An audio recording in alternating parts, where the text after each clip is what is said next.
Hum, hum.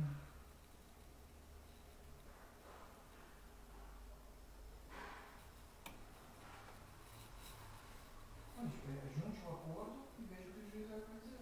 Eu faria isso. Né? Para resolver. Não. Sim, mas ele é executado, não é? Bom dia, bom dia, bom dia. Sejam muito bem-vindos e bem-vindas à nossa live de hoje. Muito bom dia, Jane. Muito bom dia, Naira. Dona Nair. Saudade de vocês. Hoje nós temos uma... Bom dia, Ana Lúcia Félix. Bom dia, Paulo Muniz. Hoje nós temos uma live muito importante, muito relevante. Vou chamar aqui meu convidado. Vamos lá. Ele que procurou. Nosso coordenador de saúde mental hoje conosco. Bom dia. Bom dia, Cristiane, tudo bem? Tudo bem, Paulo, e você? Tudo bom, tudo bom. Prazer estar aqui com você. Muito obrigada, em primeiro lugar, por ter aceitado o convite, para a gente poder falar um pouquinho de saúde mental nesse momento tão difícil para todos, né? É isso aí. Agradeço a tua disponibilidade, porque esse assunto vem sendo tratado por todos, né? Na verdade, direto ou indiretamente. Bom dia, Rosana. Estou deixando o pessoalzinho entrar. Acho que eu estou com um pouco de eco. Você tá escutando Para mim tá minha bom voz? aqui. Tá bom? Tô, Tá tá bom. sem eco, tá ótimo. Para mim aqui tá bom. Pessoal, se quiser dizer se tá com eco também, ou se sou só eu. O som tá bom, pessoal? Você faz um joinha aí. Se vocês quiserem compartilhar essa live com conhecidos de vocês, tem aqui uma opção, uma setinha aqui embaixo, e aí vocês podem enviar para quem vocês acham que possa interessar. Nós temos bastante coisas para informar hoje. Bom, acho que a gente pode ir começando. Eu vou me apresentar. Eu sou Cristiane Zamari Diogo. Eu estou coordenadora de defesa de políticas para pessoas com deficiência aqui no município de Santos. Ah, estão dizendo que eu tenho eco aqui. Será que você não consegue abaixar um pouquinho o teu volume? Bom dia, Lívia. Vê se melhora agora, Paulo. Agora eu não me ouço Para mais. mim, eu baixei um pouquinho aqui e eu tô com fone. Para mim não tem eco seu. Mas eu baixei um pouquinho aqui, vou ver se eu consigo te ouvir. Mas eu já não ouço mais a minha voz. Eu acho que foi só você abaixar um pouquinho o volume. Então, vou voltar a me apresentar. Sou Cristiane Zamari Diogo, estou coordenadora de defesa de políticas para pessoas com deficiência no município de Santos. Vou me autodescrever para as pessoas com deficiência visual. Eu sou uma mulher, cabelos longos, tenho umas luzes, sou morena, estou vestindo uma camisa preta com uns pássaros brancos. Atrás de mim tem um painel do Dia Internacional da Pessoa com Deficiência, que é o dia 3 de dezembro, em azul, com fundo azul, escrito em amarelo e branco. E gostaria que o Paulo, meu convidado, coordenador de saúde mental, também se apresentasse e se autodescrevesse, para a gente começar a nossa live. Obrigado, bom dia, Cristiane, bom dia a todos. Bom, eu sou o Paulo, coordenador de saúde mental da Prefeitura de Santos, sou psicólogo, professor universitário. Eu sou branco, uso óculos, tenho um cavanhaque bem grisalho, já está quase branco, o cabelo de frente ainda é meio castanho, mas nas laterais já é bem grisalho. Eu estou com uma camisa quadriculada azul, uma gravata vermelha e um blazer azul marinho. Atrás de mim uma parede branca com um pôster do John Lennon lá atrás, um dos meus ídolos musicais. E eu uso óculos, acho que eu falei, não sei se eu não falei, uso óculos. É isso, eu acho que é isso. Eu sou novo nessas descrições, me ajudem e me perdoem caso eu esteja cometendo alguma falha, viu, Cris? Imagina, você foi ótimo. Para a primeira vez, tá maravilhoso. Aliás, não tem falha, não teve falha. Bom, gente, a gente precisa falar sobre esse assunto, né? Na verdade, é um assunto que vem estado em evidência na vida de todos nós, porque mudamos bruscamente toda a nossa rotina, a nossa forma de viver, e isso se estende às nossas famílias, né? Bom dia, Claudinha Alonso. Bom dia, Carla Reimann. Vocês são muito especiais aqui. Mestre Márcio Capoeira, maravilhoso também. Nossa, quanta gente do bem aqui. Tem gente até da Bahia, Lívia Teixeira, Rubinho. Nossa, estou muito feliz de ter vocês aqui. Sejam muito bem-vindos. E nós vamos começar agora a nossa live. Bom, saúde vem sendo prioridade nesses tempos de pandemia, né? Principalmente como um serviço essencial, né? Prioridade, direito fundamental, direito de todos. E aí a gente fala de saúde física e mental, né? Não necessariamente da mental. Na saúde física a gente já tem uma série aí um protocolo já, com uma série de procedimentos de prevenção, de higiene, que a gente já está cansado de escutar. Só que a saúde mental caminha junto, né, Paulo? A saúde física. Não tem como falar de uma sem falar de outra. E aí eu trouxe o Paulo aqui, gente, justamente para esclarecer sobre esses serviços prestados no município de Santos com relação à saúde mental, que é considerado um serviço essencial. Bom, já falamos que tem que ser tratado com prioridade, né? E especificamente nesse período pandêmico, eu gostaria de perguntar, já é a minha primeira pergunta, de que forma vocês estão mantendo os serviços da rede, né? Entre eles os atendimentos nos CAPs, que você vai poder explicar, os CAPs 24 horas, os que funcionam 10 horas por dia, tal. Se você pudesse especificar, assim, brevemente cada um deles, essa é a nossa primeira pergunta. Tá bom. Eu vou pedir só licença para você para fazer uma breve introdução em relação à questão da pandemia. No nosso país, no Brasil, que é um país extremamente abençoado, digamos assim, em relação às questões da natureza, sem grandes catástrofes naturais, a gente não tem terremoto, a gente não tem furacão, a gente não tem vulcão, ao contrário de muitos países do mundo.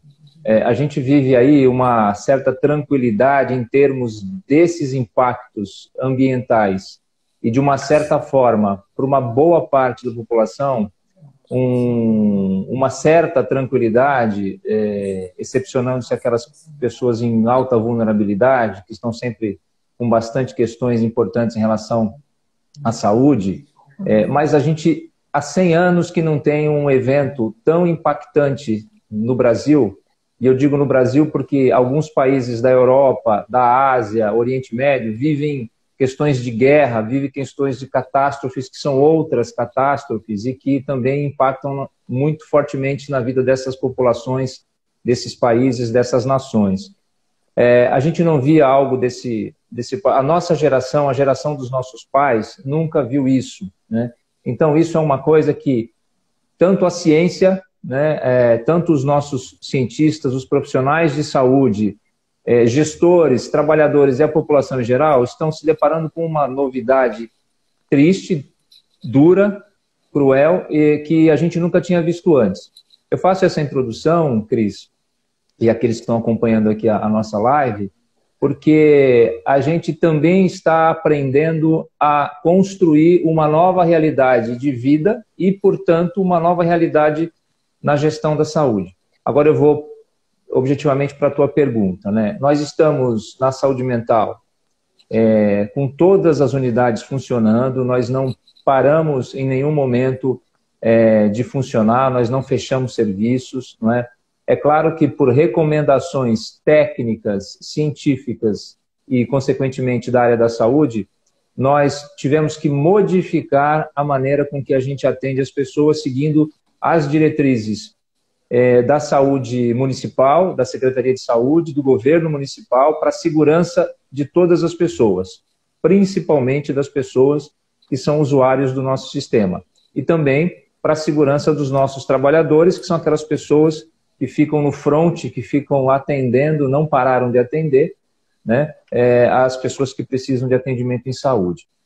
Então, em Santos, na área de saúde mental, especificamente na área pública, nós fazemos parte de uma rede, a qual nós chamamos, por política de Estado do Brasil, de Rede de Atenção Psicossocial, a RAPS, né? A RAPS, ela é uma rede que tem algumas diretrizes importantes, tá? Por exemplo, prestar o atendimento com respeito aos direitos humanos, garantir a autonomia das pessoas, né? E garantir que as pessoas continuem vivendo com liberdade e em liberdade, promover a equidade, quer dizer, o SUS, o Sistema Único de Saúde, ele é basilado em 3 diretrizes principais, norteadoras, que são a universalidade, isso é, todos têm o direito a ser atendidos no SUS, sejam brasileiros, sejam estrangeiros que estão no território nacional naquele momento, né? A integralidade, que é atender a todas as necessidades das pessoas, desde a vacina até o transplante de coração, a gente tem como obrigação do Estado fazer o atendimento através do Sistema Único de Saúde. E a equidade, que é o que eu falei agora, que é priorizar dentro da necessidade daquele que vai ser atendido, como é que quem a gente atende primeiro e que necessidade que atende primeiro. A gente tem 2 exemplos básicos para explicar o que pode ser equidade, né? A equidade ela pode ser tanto por conta de uma vulnerabilidade social, por exemplo, então se aquela pessoa tem menos condição de acesso, tem menos condição de ir ao serviço, ela tem que ser priorizada, ou a gente também tem a equidade aplicada numa situação clínica, numa situação de emergência. Chegam várias pessoas numa UPA, num pronto-socorro, num hospital. Né? Eu cheguei primeiro, eu estou com suspeita de Covid, por exemplo, né? Só que eu estou relativamente bem, e de repente eu me deparo com alguém do meu lado que está com uma suspeita de infarto, por exemplo, né? Dor no peito, adormecimento no braço, a pressão muito alta. A prioridade nessa situação, ela vai ser a prioridade em quem está com a situação da iminência da morte. Então é uma questão também de equidade atender aquela pessoa que tem maior necessidade naquele momento. Bom, então a saúde mental ela está inserida nesse contexto, né? Fazer uma garantia de acesso de qualidade às pessoas que procuram os nossos serviços e por isso nós mantivemos, obviamente, todos esses serviços abertos. Nós temos aqui na cidade 5 CAPs adultos 24 horas, não é? São os CAPs tipo 3, é o CAPs da Zona Noroeste, é o CAPs Centro, que fica na Rodrigues Alves, é o CAPs Praia, que fica no Canal 6, ali perto do quartel da Polícia Militar. É o CAPs 4, que fica aqui na Avenida Pinheiro Machado, que é o CAPs Vila. E o CAPs 5, que é o CAPs Orquidário, que fica pertinho do Orquidário, na Francisco Glicério, ali no final da Glicério. Nós temos o CAPs Álcool e Drogas Adulto, que funciona... Perdão, por que 24 horas? Porque esses CAPs fazem acolhimento integral. Eles atendem ao público no horário normal, segunda a sexta, das 8 às 18, mas, se necessário, as pessoas que necessitam ficam em hospitalidade integral, recebendo cuidados todos os dias da semana, durante a noite, sábado e domingo, dormem no CAPs, existem leitos por CAPs, uma média de 5 a 6 leitos por CAPs, para homens e para mulheres em todos os CAPs, para atender as pessoas no seu território, mais próximas às suas casas, às suas realidades, né? É o sistema substitutivo ao manicômio que garante os direitos humanos, que garante o atendimento mais humanizado, que garante as pessoas serem atendidas próximas às suas famílias, às suas necessidades reais. O CAPs Álcool e Drogas Adulto, que fica na Silva Jardim, é um CAPs que atende pessoas com alto grau de vulnerabilidade tanto social e principalmente pelo uso de substâncias psicoativas, seja álcool, seja o crack, seja outras drogas. São pessoas que fazem uso abusivo, né? Não é aquele uso recreativo, o uso de uma curtição controlada, mas o uso que desestabiliza, que compromete a vida daquela pessoa. Então, esse CAPS adulto faz o atendimento especializado para esse público, não é?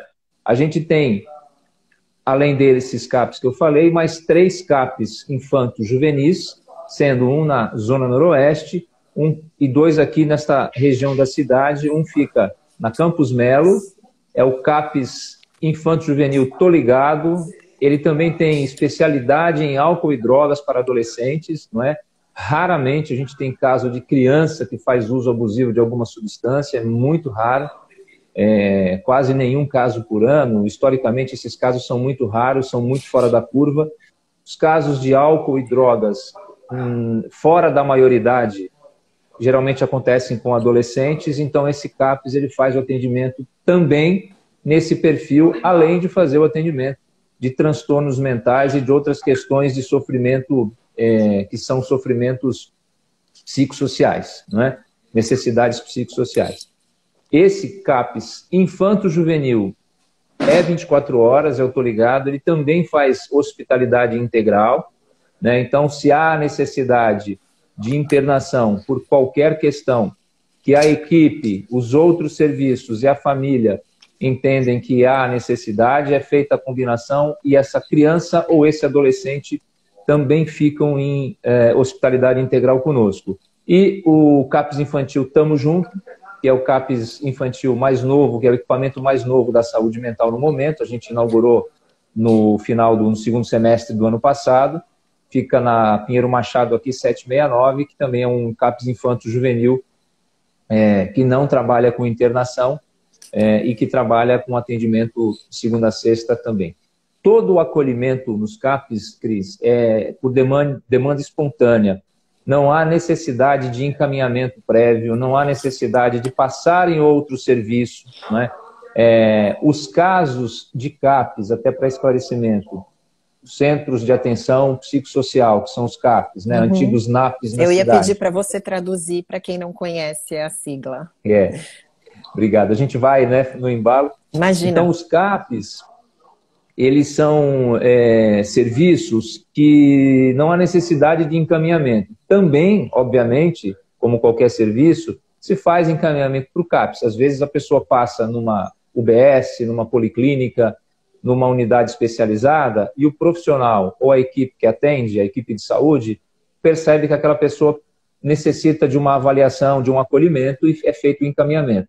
Mas não é impeditivo a pessoa achar que está com um transtorno mental, com um sofrimento psíquico ou alguma questão psicossocial mais grave, ir ao CAPS e fazer um acolhimento. O que pode acontecer? Ela pode ser acolhida e ficar no serviço, porque pode ser considerado ter um cuidado que é feito ali. Ela pode ser acolhida, vai ser acolhida sempre, e pode ser avaliada para que seja encaminhada para outro serviço em outra situação. Os CAPs são unidades de saúde da rede de atenção psicossocial que fazem o atendimento de transtornos mentais graves, né? A gente, na rede de atenção psicossocial, além dos CAPs, a gente tem a composição das unidades básicas de saúde, né, as UBSs, que hoje, por conta da pandemia, estão direcionando o seu atendimento para essa questão da pandemia. Portanto, como eu falei, é uma realidade nova e que, neste momento, a gente precisou adaptar os serviços para não deixar de atender a prioridade, e isso também é a aplicação da equidade que eu falei do Sistema Único de Saúde. O mais grave agora é as pessoas não morrerem por conta do Covid. E a gente, obviamente, que não para os outros atendimentos de saúde, mas que precisam ser melhor avaliados. Outro ponto de atenção da rede é a urgência e emergência, que a gente dá um exemplo muito prático, muito fácil de entender. A pessoa numa crise muito forte, uma crise de ou autoagressividade, autoagressão, ou de heteroagressão, que a gente chama, isso é, agredir alguma outra pessoa ou outras pessoas, né, colocar-se em risco de vida ideação suicida, tentativa de suicídio, uma situação que a gente não consegue controlar e que não consegue convencer a pessoa de ir por espontânea vontade num serviço de atenção psicossocial, mas ela aceita ir ou precisa ir para um serviço de urgência e emergência para ser primeiramente atendida, para que a situação seja controlada, urgência e emergência, isso é, pronto-socorro, UPA e o SAMU, o Serviço Móvel de Urgência, devem ser acionados porque fazem parte da rede de atenção psicossocial e dão esse apoio na crise aguda. Certo. A gente tem um outro componente da RAPS, em termos de assistência à saúde, né, que é a retaguarda psiquiátrica que a gente tem em Santos, né? A retaguarda psiquiátrica está fisicamente, neste momento e momentaneamente, no mesmo imóvel do CAPES Centro, porque onde ela fica originalmente, que é lá no complexo da Zona Noroeste, houve a necessidade de reformar o local para fazer o atendimento de enfermaria para o Covid. Então, para que a gente não misturasse pessoas que não têm necessidade de se colocar em risco ao Covid, foi feita uma transferência temporária para o imóvel do CAPES Centro. Temporariamente está lá. O que é isso? Depois de atendido na UPA, no pronto-socorro, depois de resgatado pelo SAMU, é feita uma avaliação clínica, exames de sangue, avaliação cardiológica, se for necessário avaliação neurológica por parte da equipe de saúde da UPA, do pronto-socorro, e aí precisa de uma avaliação psiquiátrica específica, tá? A pessoa apresenta uma confusão mental, apresenta uma agressividade, uma agitação que não se encontra resposta na questão clínica, né? Descarta o Alzheimer, descarta uma questão de infecção urinária ou qualquer outra questão clínica, orgânica que não seja mental, descartou-se, não tem, aí vai fazer o encaminhamento combinado para a retaguarda psiquiátrica, esta sim, uma unidade que a gente chama de serviço referenciado, então não é porta aberta, um serviço precisa combinar o atendimento, ligar e dizer, eu tenho um usuário assim, com essas características e preciso de uma avaliação. Então nós temos médicos plantonistas que fazem essa atenção. Esse serviço está ligado ao departamento hospitalar da Secretaria de Saúde e neste momento com o nosso apoio para que esse serviço não parasse. Nós temos ali 4 leitos, então a gente consegue simultaneamente ter 4 pessoas ali. Por quê? Porque às vezes a pessoa precisa ficar de um dia para o outro, precisa ficar 2 dias até se estabilizar, até que o psiquiatra entenda a possibilidade de fazer uma avaliação melhor. E depois também é encaminhado para o serviço mais adequado a que precisa ser atendido. E por fim, só para não deixar solto, a gente tem 3 residenciais terapêuticos na cidade, que são casas, são residências, e que fazem parte do conjunto de unidades oficiais cadastradas e habilitadas no Ministério da Saúde, portanto recebendo financiamento do Ministério da Saúde para sua manutenção, né? Que são lugares para aquelas pessoas que foram assistidos, entre aspas, em manicômios, que tiveram a liberdade, que foram desinternadas e que, portanto, vêm morar na cidade de origem. Nós temos hoje cerca de 30 pessoas que já viveram em manicômios, não é? E que estão nessas residências. E temos o Serviço de Reabilitação Psicossocial, a SERP, que é um serviço que atende usuários dessa rede toda para geração de trabalho, geração de renda, produção pessoal em termos de terapia ocupacional, de recuperação também psicológica e principalmente a recuperação social, que é busca de sua renda, né, ou busca de um emprego, recolocando essa pessoa no mercado de trabalho para ter autonomia. A SERP hoje mantém 3 cantinas que vendem alimentos, uma está no Ambesp Centro, ali na Conselheiro Neves 199, vai se deslocar dali porque esse equipamento já está sendo desativado com a criação do novo Ambesp, né? O Ambesp Nelson Teixeira, que é o Ambesp novo da Coordenação de Unidades Especializadas da Secretaria de Saúde, e essa cantina provavelmente se desloca para onde hoje é um serviço da Prefeitura, a gente está combinando isso, mais próxima de onde ela está hoje, para não deslocar, por conta do público que já está acostumado e daqueles que tomam conta. Eu já falo quem toma conta, que é muito interessante. A outra cantina é no Rebouças, dentro do complexo esportivo do Rebouças, não é? Lá na ponta da praia. E a terceira cantina, estamos reativando. Ela é aqui no emissário submarino. Ela foi desativada temporariamente por conta das reformas que foram realizadas no emissário. Então, aquele espaço, em parceria com a Secretaria de Esportes também, a gente mantém ali a cantina. Quem trabalha na cantina? São os usuários da saúde mental. São pessoas que são oriundas dos CAPs, que tiveram a sua recuperação realizada pelas equipes dos CAPs, encaminhadas à SERP, ao Serviço de Reabilitação Psicossocial, e que trabalham nessas cantinas com a venda de alimentos. Nenhum alimento produzido ali, alimentos já prontos, né? Café, salgados, doces, enfim. E essa renda é deles, né? Essa renda é deles. A renda entra, compra-se os materiais, né? E a gente vende nas cantinas esse tipo de produto. Essas cantinas, no momento, não estão funcionando, né? Por conta da pandemia? Não, só elas estão. Só a da emissário que não está. A do Rebouças está... Não, perdão. Elas não estão funcionando por conta da pandemia. Você está certa. Desculpa, agora foi uma confusão. Por conta da pandemia, elas não estão funcionando, a gente está resguardado, elas estão paradas sim, você tem razão. Né? E assim que for liberado, com segurança, para todas as pessoas poderem voltar a trabalhar no comércio, em todo tipo de comércio, bem lembrado, obrigado, Cris, elas voltarão a funcionar. Tá certo. Bom, você tem mais alguma explicação prévia aí sobre todos os atendimentos que vêm sendo prestados, ou eu posso passar para a segunda pergunta?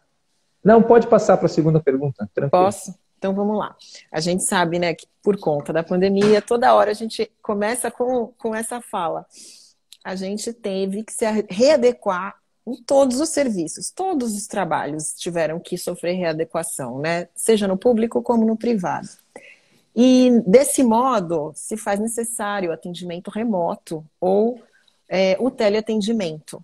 Isso já está acontecendo na saúde mental? Sim, Cristiane.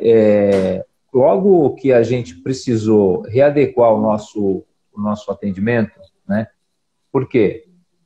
Porque houve, a nível mundial, toda uma recomendação através da Organização Mundial de Saúde, repassada aos países, que repassaram do nível federal aos estaduais e assim por diante, até chegar nos municípios, um resguardo da vida dessas pessoas e, portanto, uma proteção a algum tipo de situação. Então, por exemplo, pessoas com comorbidades importantes, pessoas que têm uma doença de base, como, por exemplo, hipertensão, diabetes, obesidade severa, pessoas com doenças de baixa imunidade, que põem essas pessoas em risco para qualquer tipo de infecção. Muitas dessas pessoas, inclusive, não são só usuários, são também trabalhadores de vários níveis e, inclusive, da saúde. Essas pessoas não poderiam estar em contato com o público, elas teriam que estar resguardadas. Então, a gente teve uma necessidade de, cumprindo essa orientação científica e de saúde das autoridades de saúde, afastar alguns servidores, né, com um protocolo estabelecido pelo decreto publicado pelo prefeito municipal, né? Além disso, no decorrer da pandemia, vários servidores, vários trabalhadores foram acometidos com o Covid, né?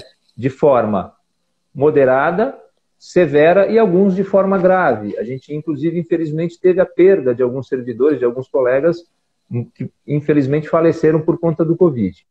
Então, essa questão fez com que a gente tivesse que, obrigatoriamente, reduzir a quantidade de pessoas trabalhando, né? E, portanto, para manter os serviços abertos, nós tivemos que estabelecer, depois de discussões internas na secretaria, um protocolo de atendimento. Então, por exemplo, impossível a gente fazer atendimento em grupo, porque o grupo é aglomeração de pessoas e isso, pelo próprio decreto e pelas próprias recomendações de saúde, a gente não pode estabelecer grupo de pessoas próximas, não é? Alguns atendimentos de pessoas que estavam relativamente estabilizadas na sua condição de saúde mental, a gente optou, em conversa com essas pessoas, que estão medicadas, que estão orientadas, nem todas medicadas, porque nem sempre precisa de medicamento, mas orientadas, estão bem. Essas pessoas são orientadas por telefone ou pela internet. Então, a gente priorizou casos que são mais graves, pessoas desestabilizadas, desorganizadas, como a gente chama na saúde mental, e, obviamente, demanda espontânea, qualquer atendimento necessário da primeira vez, né? E crises agudas, crises importantes, ou crises primeiras de pessoas que nunca haviam tido crise, ou as crises de pessoas que já são tratadas e que entraram em crise, né? Para isso, a gente teve que reorganizar o serviço. Então, a gente passou a fazer o atendimento à distância numa quantidade muito maior do que era feito anteriormente, né? Eu acho que a gente aumentou cerca de 80%. Por quê? Porque, de uma certa forma, algumas orientações, alguns atendimentos já eram feitos por todos os serviços da saúde à distância, mas não da maneira que é feita hoje. Então, com a pandemia, Cristiane, a gente teve obrigatoriamente que se reorganizar. E, para isso, estabelecer critérios de atendimento à distância, né? Tivemos que aguardar, isso não aconteceu logo de cara no início da pandemia, porque todo exercício profissional, a gente sabe que tem muita reclamação às vezes, pleitos que são justos, mas a gente precisou aguardar a autorização e regulamentação dos conselhos federais de cada uma das profissões envolvidas no atendimento em saúde. Então, por exemplo, Conselho Federal de Medicina, Conselho Federal de Psicologia, Conselho de Enfermagem, enfim, Conselho de Fisioterapia, que, além da fisioterapia, também cuida do exercício do terapeuta ocupacional, que é uma figura extremamente importante dentro da saúde mental. Nós tivemos que aguardar toda essa regulamentação e que depois, também, com o passar do tempo, o governo federal foi fazendo os ajustes, não só na questão da saúde, a questão da educação, por exemplo, aula presencial proibida, sim, enfim. Sim. Todos esses ajustes legais são necessários. A gente não pode lançar a mão de exercício, de práticas e de ferramentas de exercícios que não estão regulamentadas ou pelo menos discutidas, não é? Para você ter uma ideia, o atendimento à distância na psicologia, ele já era uma prática, já desde 2 anos atrás, mais ou menos, autorizada pelo Conselho Federal de Psicologia. Mas, para isso, para qualquer psicólogo fazer o teleatendimento, ele precisava se cadastrar no site do CRP, no nosso CRP regional, por exemplo, aqui, fazer o cadastro, aguardar a autorização para poder fazer o atendimento ou do seu consultório mesmo, ou da sua casa. E aí, na hora que começa a pandemia, essa regra ela ainda está em vigor.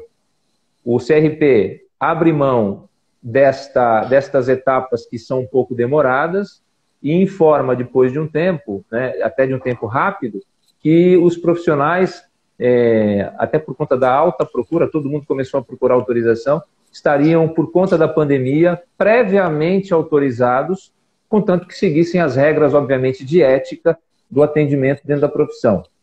Quando a gente fala de atendimento profissional à distância, a gente não pode deixar de lembrar que é preciso tomar certos e vários cuidados, né?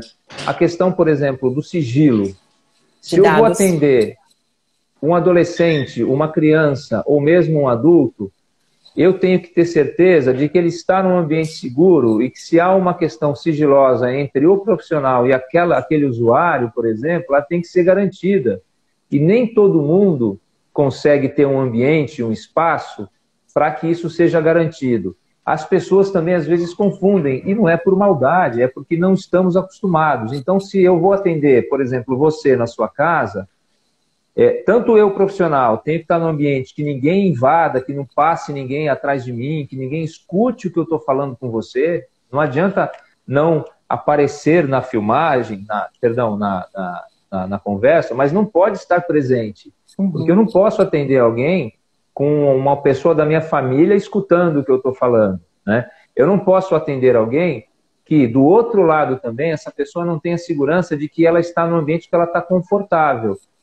Além dessas questões importantes de ética, existem as questões tecnológicas, que nem todo mundo tem facilidade de acessibilidade a todas as tecnologias importantes, né? A gente até pode ter acesso, ok. Aí tem a outra etapa, como se usa determinada ferramenta? Eu precisei falar contigo ontem, pelo amor de Deus, me ajuda, como é que eu entro no Instagram como convidado de uma live? Eu só assisti live artística, de música. Eu nunca participei, é a primeira vez, né? Estou inaugurando essa fase agora. Então tem tudo isso. As pessoas precisam ter condição, tanto de ambiente, questão da ética, como eu falei. As pessoas precisam ter condição tecnológica de acesso, acessibilidade à tecnologia.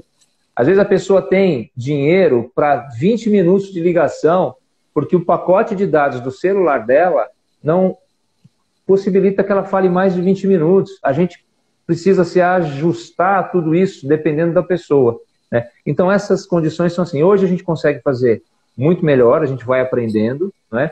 E a gente consegue avançar, porque você participou de uma boa conversa essa semana, dentro da Secretaria de Saúde, junto com o apoio da Secretaria de Gestão, do Departamento de Tecnologia da Informação e Comunicação, o DETIC, a gente conseguindo agora, combinados de fazer uma ferramenta e equipamento, infraestrutura que venha para ficar na questão do atendimento à distância, do teleatendimento, para que a gente possa ter isso para sempre, né? E só que isso também leva tempo, então a gente vai fazer por etapas e com certeza daqui a um tempo todas as unidades vão estar muito melhor equipadas, vão estar com profissionais já treinados para isso também, e a gente vai avançar nesse aspecto, viu, Cris?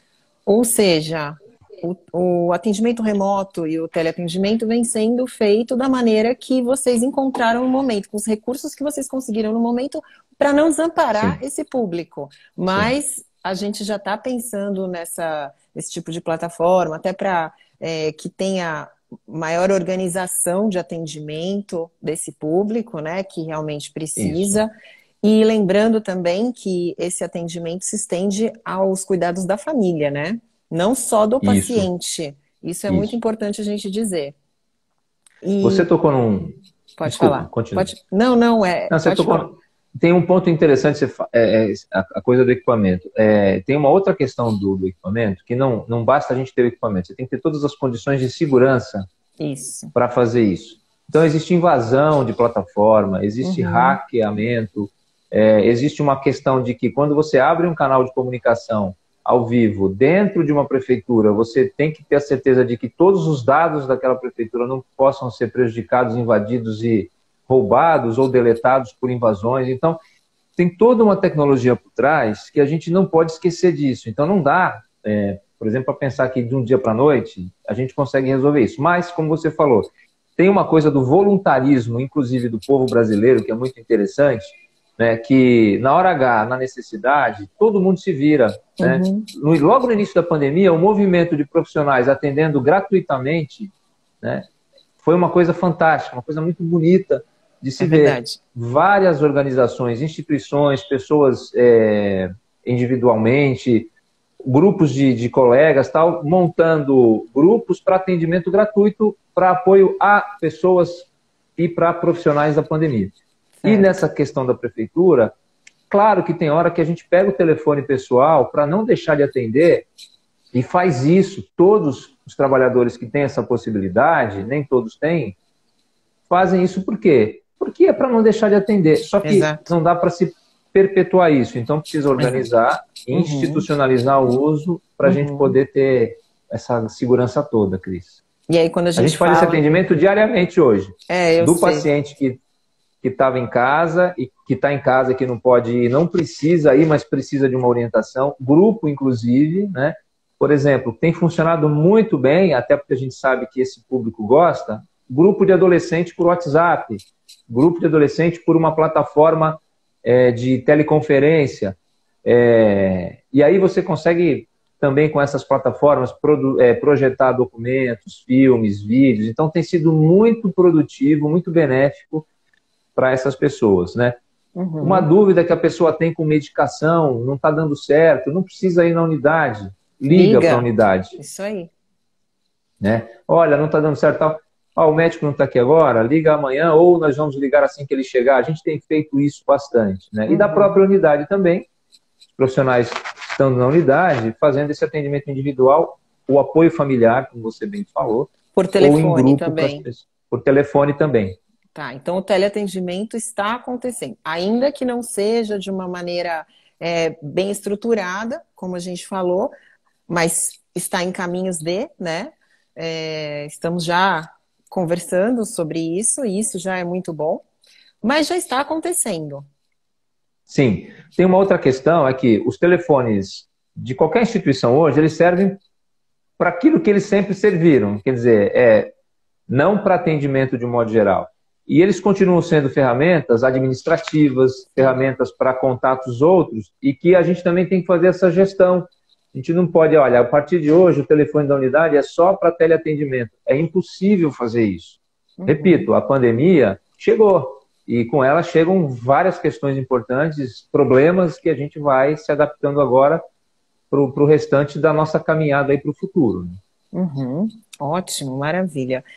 Vamos falar um pouquinho sobre como está o atendimento para pessoas com TEA, rapidamente, só para as pessoas também terem acesso a essa informação, que eu acho importante nesse momento, porque a gente sabe que existia toda uma dinâmica, uma rotina que foi bruscamente quebrada, né, de atendimentos presenciais, e como que está esse acolhimento?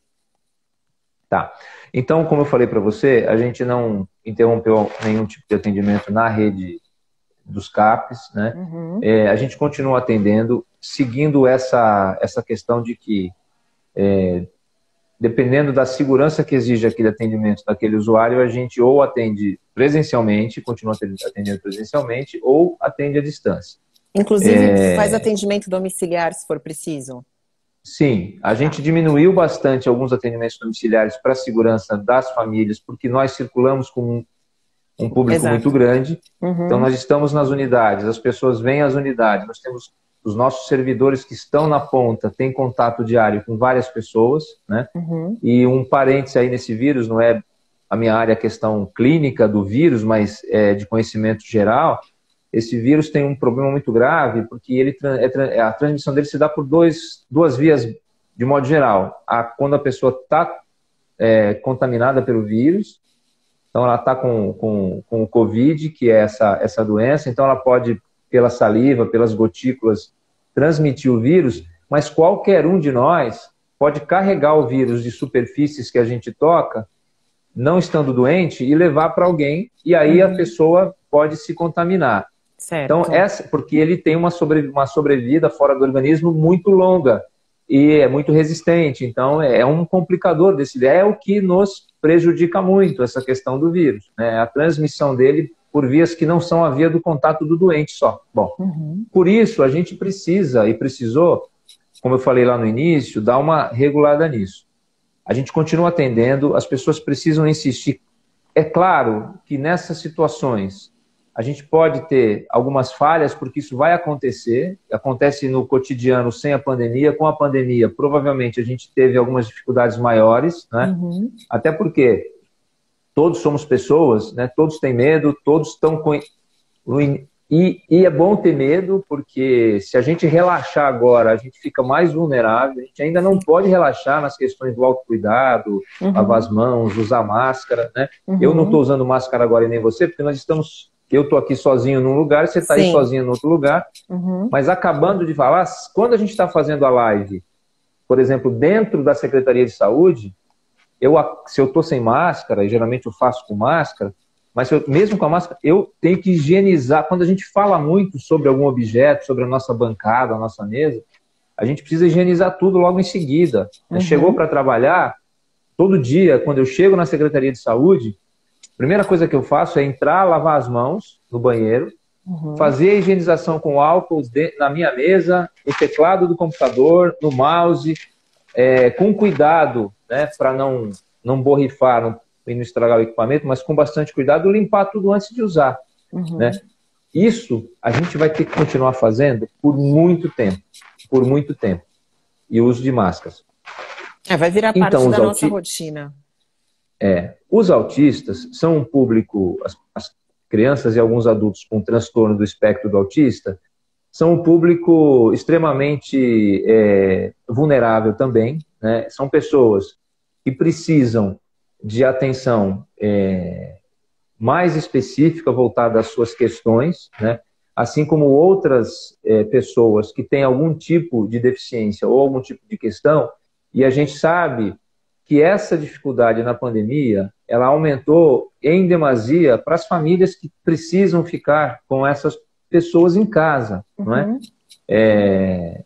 Qualquer pessoa, e aí a visão não preconceituosa de qualquer tipo de problema, qualquer pessoa que teve que obrigatoriamente que ficar em casa, teve uma pressão sobre si, sobre a sua família, e, consequentemente, quando a pessoa tem alguma questão que, sob pressão, ativa a agitação, a não compreensão dessa situação, isso vai ser mais complicador, né? Existem pessoas que nunca tiveram nenhum diagnóstico de nenhuma doença e que agravaram, de repente, né, que tiveram episódios de problemas extremamente complicadores, não conseguem lidar com o fato de terem que ficar presas em casa, né, e quebram a quarentena e não se cuidam, porque a gente até, obviamente, como profissional da área de saúde mental, compreende muito isso, de que é difícil você, que tem uma liberdade total, quase que total, de repente não poder sair um fim de semana se você está trabalhando. Muita gente não pôde continuar. Nosso coordenador de saúde mental hoje conosco. Bom dia. Bom dia, Cristiane, tudo bem? Tudo bem, Paulo, e você? Tudo bom, tudo bom. Prazer estar aqui com você. Muito obrigada, em primeiro lugar, por ter aceitado o convite, para a gente poder falar um pouquinho de saúde mental nesse momento tão difícil para todos, né? É isso aí. Agradeço a tua disponibilidade, porque esse assunto vem sendo tratado por todos, né? Na verdade, direto ou indiretamente. Bom dia, Rosana. Estou deixando o pessoalzinho entrar. Acho que eu estou com um pouco de eco. Você tá escutando? Para mim tá bom voz? aqui. Tá bom? Tô. Tá Tá bom. sem eco, tá ótimo. Para mim aqui tá bom. Pessoal, se quiser dizer se tá com eco também, ou se sou só eu. O som tá bom, pessoal? Você faz um joinha aí. Se vocês quiserem compartilhar essa live com conhecidos de vocês, tem aqui uma opção, uma setinha aqui embaixo, e aí vocês podem enviar para quem vocês acham que possa interessar. Nós temos bastante coisas para informar hoje. Bom, acho que a gente pode ir começando. Eu vou me apresentar. Eu sou Cristiane Zamari Diogo. Eu estou coordenadora de defesa de políticas para pessoas com deficiência aqui no município de Santos. Ah, estão dizendo que eu tenho eco aqui. Será que você não consegue abaixar um pouquinho o teu volume? Bom dia, Lívia. Vê se melhora agora, Paulo. Agora eu não me ouço pra mais. Mim, eu baixei um pouquinho aqui e eu tô com fone. Para mim não tem eco seu. Eu baixei um pouquinho aqui, eu vou ver se eu consigo te ouvir. Mas eu já não ouço mais a minha voz. Eu acho que foi só você abaixar um pouquinho o volume. Então, vou voltar a me apresentar. Sou Cristiane Zamari Diogo, estou coordenadora de defesa de políticas para pessoas com deficiência no município de Santos. Vou me autodescrever para as pessoas com deficiência visual. Eu sou uma mulher, cabelos longos, tenho umas luzes, sou morena, estou vestindo uma camisa preta com uns pássaros brancos. Atrás de mim tem um painel do Dia Internacional da Pessoa com Deficiência, que é o dia 3 de dezembro, em azul, com fundo azul, escrito em amarelo e branco. E gostaria que o Paulo, meu convidado, coordenador de saúde mental, também se apresentasse e se autodescrevesse, para a gente começar a nossa live. Obrigado, bom dia, Cristiane, bom dia a todos. Bom, eu sou o Paulo, coordenador de saúde mental da Prefeitura de Santos, sou psicólogo, professor universitário. Eu sou branco, uso óculos, tenho um cavanhaque bem grisalho, já está quase branco, o cabelo de frente ainda é meio castanho, mas nas laterais já é bem grisalho. Eu estou com uma camisa quadriculada azul, uma gravata vermelha e um blazer azul marinho.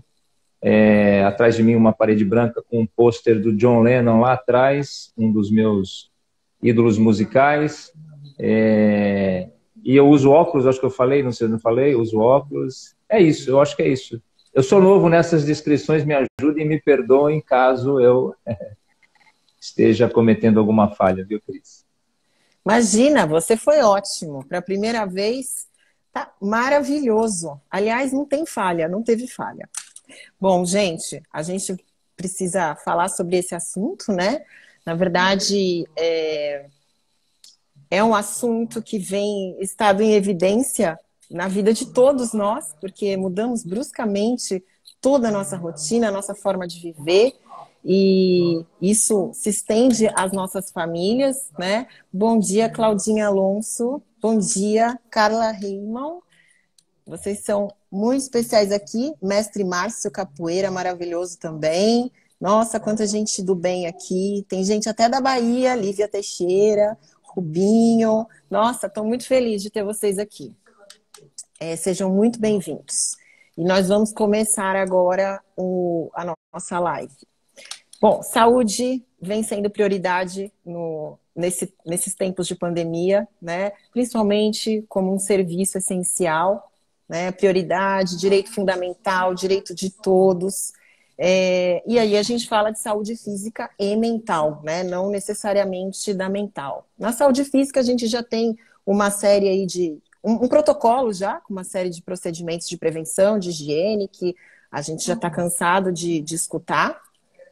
Só que a saúde mental caminha junto, né, Paulo? A saúde física. Não tem como falar de uma sem falar de outra.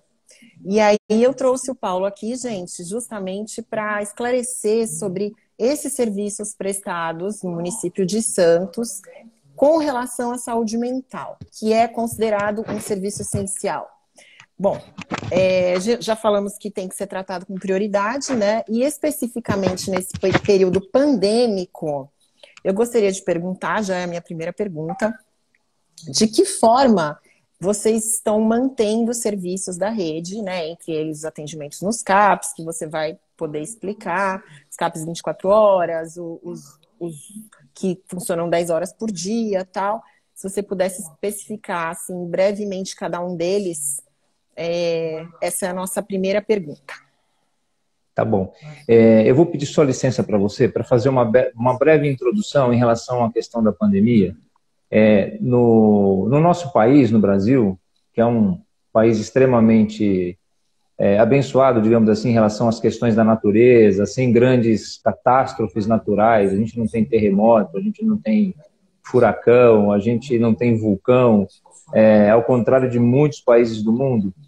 A gente vive aí uma certa tranquilidade em termos desses impactos ambientais e, de uma certa forma, para uma boa parte da população, uma certa tranquilidade, excepcionando-se aquelas pessoas em alta vulnerabilidade, que estão sempre com bastante questões importantes em relação à saúde, mas a gente, há 100 anos que não tem um evento tão impactante no Brasil.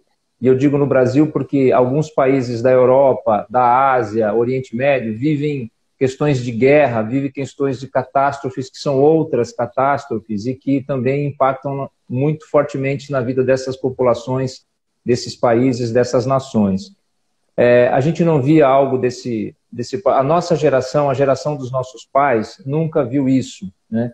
Então isso é uma coisa que tanto a ciência, né, tanto os nossos cientistas, os profissionais de saúde, gestores, trabalhadores e a população em geral estão se deparando com uma novidade triste, dura, cruel e que a gente nunca tinha visto antes. Eu faço essa introdução, Cris, e aqueles que estão acompanhando aqui a nossa live, porque a gente também está aprendendo a construir uma nova realidade de vida e, portanto, uma nova realidade na gestão da saúde. Agora eu vou objetivamente para a tua pergunta, né? Nós estamos na saúde mental com todas as unidades funcionando, nós não paramos em nenhum momento de funcionar, nós não fechamos serviços, não é? É claro que por recomendações técnicas, científicas e, consequentemente, da área da saúde, nós tivemos que modificar a maneira com que a gente atende as pessoas, seguindo as diretrizes da saúde municipal, da Secretaria de Saúde, do governo municipal, para a segurança de todas as pessoas, principalmente das pessoas que são usuários do nosso sistema. E também para a segurança dos nossos trabalhadores, que são aquelas pessoas que ficam no front, que ficam atendendo, não pararam de atender, né, as pessoas que precisam de atendimento em saúde. Então, em Santos, na área de saúde mental, especificamente na área pública, nós fazemos parte de uma rede, a qual nós chamamos, por política de Estado do Brasil, de Rede de Atenção Psicossocial, a RAPS, né? A RAPS, ela é uma rede que tem algumas diretrizes importantes, tá? Por exemplo, prestar o atendimento com respeito aos direitos humanos, garantir a autonomia das pessoas, né? E garantir que as pessoas continuem vivendo com liberdade e em liberdade, promover a equidade, quer dizer, o SUS, o Sistema Único de Saúde, ele é basilado em 3 diretrizes principais, norteadoras, que são a universalidade, isso é, todos têm o direito a ser atendidos no SUS, sejam brasileiros, sejam estrangeiros que estão no território nacional naquele momento, né? A integralidade, que é atender a todas as necessidades das pessoas, desde a vacina até o transplante de coração, a gente tem como obrigação do Estado fazer o atendimento através do Sistema Único de Saúde. E a equidade, que é o que eu falei agora, que é priorizar dentro da necessidade daquele que vai ser atendido, como é que quem a gente atende primeiro e que necessidade que atende primeiro. A gente tem 2 exemplos básicos para explicar o que pode ser equidade, né? A equidade ela pode ser tanto por conta de uma vulnerabilidade social, por exemplo, então se aquela pessoa tem menos condição de acesso, tem menos condição de ir ao serviço, ela tem que ser priorizada, ou a gente também tem a equidade aplicada numa situação clínica, numa situação de emergência. Chegam várias pessoas numa UPA, num pronto-socorro, num hospital. Eu cheguei primeiro, eu estou com suspeita de Covid, por exemplo, né? Só que eu estou relativamente bem, e de repente eu me deparo com alguém do meu lado que está com uma suspeita de infarto, por exemplo, né? Dor no peito, adormecimento no braço, a pressão muito alta. A prioridade nessa situação, ela vai ser a prioridade em quem está com a situação da iminência da morte. Então é uma questão também de equidade atender aquela pessoa que tem maior necessidade naquele momento. Bom, então a saúde mental está inserida nesse contexto, né? Fazer uma garantia de acesso de qualidade às pessoas que procuram os nossos serviços, e por isso nós mantivemos, obviamente, todos esses serviços abertos. Nós temos aqui na cidade 5 CAPs adultos 24 horas, não é? São os CAPs tipo 3, é o CAPs da Zona Noroeste, é o CAPs Centro, que fica na Rodrigues Alves, é o CAPs Praia, que fica no Canal 6, ali perto do quartel da Polícia Militar, é o CAPs 4, que fica aqui na Avenida Pinheiro Machado, que é o CAPs Vila, e o CAPs 5, que é o CAPs Orquidário, que fica pertinho do Orquidário, na Francisco Glicério, ali no final da Glicério. Nós temos o CAPs Álcool e Drogas Adulto, que funciona... Perdão, por que 24 horas? Porque esses CAPs fazem acolhimento integral. Eles atendem ao público no horário normal, segunda a sexta, das 8 às 18, mas, se necessário, as pessoas que necessitam ficam em hospitalidade integral, recebendo cuidados todos os dias da semana, durante a noite, sábado e domingo, dormem no CAPS, existem leitos por CAPS, uma média de 5 a 6 leitos por CAPS, para homens e para mulheres em todos os CAPS, para atender as pessoas no seu território, mais próximas às suas casas, às suas realidades, né? É o sistema substitutivo ao manicômio que garante os direitos humanos, que garante o atendimento mais humanizado, que garante as pessoas serem atendidas próximas às suas famílias, às suas necessidades reais. O CAPS Álcool e Drogas Adulto, que fica na Silva Jardim, é um CAPS que atende pessoas com alto grau de vulnerabilidade, tanto social e principalmente pelo uso de substâncias psicoativas, seja álcool, seja o crack, seja outras drogas. São pessoas que fazem uso abusivo, né? Não é aquele uso recreativo, o uso de uma curtição controlada, mas o uso que desestabiliza, que compromete a vida daquela pessoa. Então, esse CAPS adulto faz o atendimento especializado para esse público, não é? A gente tem, além desses CAPS que eu falei, mais 3 CAPS infanto-juvenis, sendo um na Zona Noroeste, e 2 aqui nesta região da cidade. Um fica na Campos Melo, é o CAPS Infanto-Juvenil Tô Ligado. Ele também tem especialidade em álcool e drogas para adolescentes, não é? Raramente a gente tem caso de criança que faz uso abusivo de alguma substância, é muito raro, quase nenhum caso por ano. Historicamente, esses casos são muito raros, são muito fora da curva.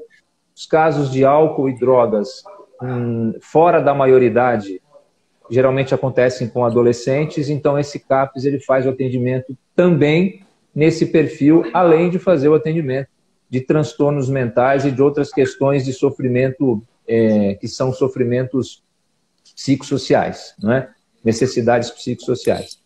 Esse CAPS infanto-juvenil é 24 horas, eu estou ligado, ele também faz hospitalidade integral, né? Então, se há necessidade de internação por qualquer questão que a equipe, os outros serviços e a família entendem que há necessidade, é feita a combinação e essa criança ou esse adolescente também ficam em hospitalidade integral conosco. E o CAPS infantil Tamo Junto, que é o CAPS infantil mais novo, que é o equipamento mais novo da saúde mental no momento. A gente inaugurou no final no segundo semestre do ano passado. Fica na Pinheiro Machado aqui 769, que também é um CAPS infanto-juvenil que não trabalha com internação, e que trabalha com atendimento segunda a sexta também. Todo o acolhimento nos CAPs, Cris, é por demanda espontânea. Não há necessidade de encaminhamento prévio, não há necessidade de passar em outro serviço, não é? Os casos de CAPs, até para esclarecimento, Centros de Atenção Psicossocial, que são os CAPs, né? Antigos NAPs na cidade. Eu ia pedir para você traduzir para quem não conhece a sigla. Obrigado. A gente vai, né, no embalo. Imagina. Então, os CAPs, eles são serviços que não há necessidade de encaminhamento. Também, obviamente, como qualquer serviço, se faz encaminhamento para o CAPs. Às vezes a pessoa passa numa UBS, numa policlínica, numa unidade especializada, e o profissional ou a equipe que atende, a equipe de saúde, percebe que aquela pessoa necessita de uma avaliação, de um acolhimento, e é feito o encaminhamento. Mas não é impeditivo a pessoa achar que está com um transtorno mental, com um sofrimento psíquico ou alguma questão psicossocial mais grave, ir ao CAPS e fazer um acolhimento. O que pode acontecer? Ela pode ser acolhida e ficar no serviço, porque pode ser considerado ter um cuidado que é feito ali. Ela pode ser acolhida, vai ser acolhida sempre, e pode ser avaliada para que seja encaminhada para outro serviço em outra situação. Os CAPs são unidades de saúde da rede de atenção psicossocial que fazem o atendimento de transtornos mentais graves, né? A gente, na rede de atenção psicossocial, além dos CAPs, a gente tem a composição das unidades básicas de saúde, né, as UBSs, que hoje, por conta da pandemia, estão direcionando o seu atendimento para essa questão da pandemia. Portanto, como eu falei, é uma realidade nova e que, neste momento, a gente precisou adaptar os serviços para não deixar de atender a prioridade, e isso também é a aplicação da equidade que eu falei do Sistema Único de Saúde. O mais grave agora é as pessoas não morrerem por conta do Covid. E a gente, obviamente, que não para os outros atendimentos de saúde, mas que precisam ser melhor avaliados. Outro ponto de atenção da rede é a urgência e emergência, que a gente dá um exemplo muito prático, muito fácil de entender. A pessoa numa crise muito forte, uma crise de ou autoagressividade, autoagressão, ou de heteroagressão, que a gente chama, isso é, agredir alguma outra pessoa ou outras pessoas, né, colocar-se em risco de vida, ideação suicida, tentativa de suicídio, uma situação que a gente não consegue controlar e que não consegue convencer a pessoa de ir por espontânea vontade num serviço de atenção psicossocial, mas ela aceita ir ou precisa ir para um serviço de urgência e emergência para ser primeiramente atendida, para que a situação seja controlada. Urgência e emergência, isso é, pronto-socorro, UPA, e o SAMU, o Serviço Móvel de Urgência, devem ser acionados porque fazem parte da rede de atenção psicossocial e dão esse apoio na crise aguda. Certo. A gente tem um outro componente da RAPS, em termos de assistência à saúde, né, que é a retaguarda psiquiátrica que a gente tem em Santos, né? A retaguarda psiquiátrica está fisicamente, neste momento e momentaneamente, no mesmo imóvel do CAPES Centro, porque onde ela fica originalmente, que é lá no complexo da Zona Noroeste, houve a necessidade de reformar o local para fazer o atendimento de enfermaria para o Covid. Então, para que a gente não misturasse pessoas que não têm necessidade de se colocar em risco ao Covid, foi feita uma transferência temporária para o imóvel do CAPES Centro. Temporariamente está lá. O que é isso? Depois de atendido na UPA, no pronto-socorro, depois de resgatado pelo SAMU, é feita uma avaliação clínica, exames de sangue, avaliação cardiológica, se for necessário, avaliação neurológica por parte da equipe de saúde da UPA, do pronto-socorro, e aí precisa de uma avaliação psiquiátrica específica, tá? A pessoa apresenta uma confusão mental, apresenta uma agressividade, uma agitação que não se encontra resposta na questão clínica, né? Descarta o Alzheimer, descarta uma questão de infecção urinária ou qualquer outra questão clínica orgânica que não seja mental, descartou-se, não tem, aí vai fazer o encaminhamento combinado para a retaguarda psiquiátrica, esta sim, uma unidade que a gente chama de serviço referenciado, então não é porta aberta, um serviço precisa combinar o atendimento, ligar e dizer, eu tenho um usuário assim, com essas características e preciso de uma avaliação. Então nós temos médicos plantonistas que fazem essa atenção. Esse serviço está ligado ao departamento hospitalar da Secretaria de Saúde e neste momento com o nosso apoio para que esse serviço não parasse. Nós temos ali 4 leitos, então a gente consegue simultaneamente ter 4 pessoas ali. Por quê? Porque às vezes a pessoa precisa ficar de um dia para o outro, precisa ficar 2 dias até se estabilizar, até que o psiquiatra entenda a possibilidade de fazer uma avaliação melhor. E depois também é encaminhado para o serviço mais adequado a que precisa ser atendido. E por fim, só para não deixar solto, a gente tem 3 residenciais terapêuticos na cidade, que são casas, são residências, e que fazem parte do conjunto de unidades oficiais cadastradas e habilitadas no Ministério da Saúde, portanto recebendo financiamento do Ministério da Saúde para sua manutenção, né? Que são lugares para aquelas pessoas que foram assistidos, entre aspas, em manicômios, que tiveram a liberdade, que foram desinternadas e que, portanto, vêm morar na cidade de origem. Nós temos hoje cerca de 30 pessoas que já viveram em manicômios, não é? E que estão nessas residências. E temos o Serviço de Reabilitação Psicossocial, a SERP, que é um serviço que atende usuários dessa rede toda para geração de trabalho, geração de renda, produção pessoal em termos de terapia ocupacional, de recuperação também psicológica e principalmente a recuperação social, que é busca de sua renda, né, ou busca de um emprego, recolocando essa pessoa no mercado de trabalho para ter autonomia. A SERP hoje mantém 3 cantinas que vendem alimentos. Uma está no Ambesp Centro, ali na Conselheiro Neves 199, vai se deslocar dali, porque esse equipamento já está sendo desativado com a criação do novo Ambesp, né? O Ambesp Nelson Teixeira, que é o Ambesp novo da Coordenação de Unidades Especializadas da Secretaria de Saúde, e essa cantina provavelmente se desloca para onde hoje é um serviço da Prefeitura. A gente está combinando isso, mais próximo de onde ela está hoje, para não deslocar, por conta do público que já está acostumado e daqueles que tomam conta. Eu já falo quem toma conta, que é muito interessante. A outra cantina é no Rebouças, dentro do complexo esportivo do Rebouças, não é? Lá na ponta da praia. E a terceira cantina, estamos reativando, ela é aqui no Emissário Submarino. Ela foi desativada temporariamente por conta das reformas que foram realizadas no Emissário.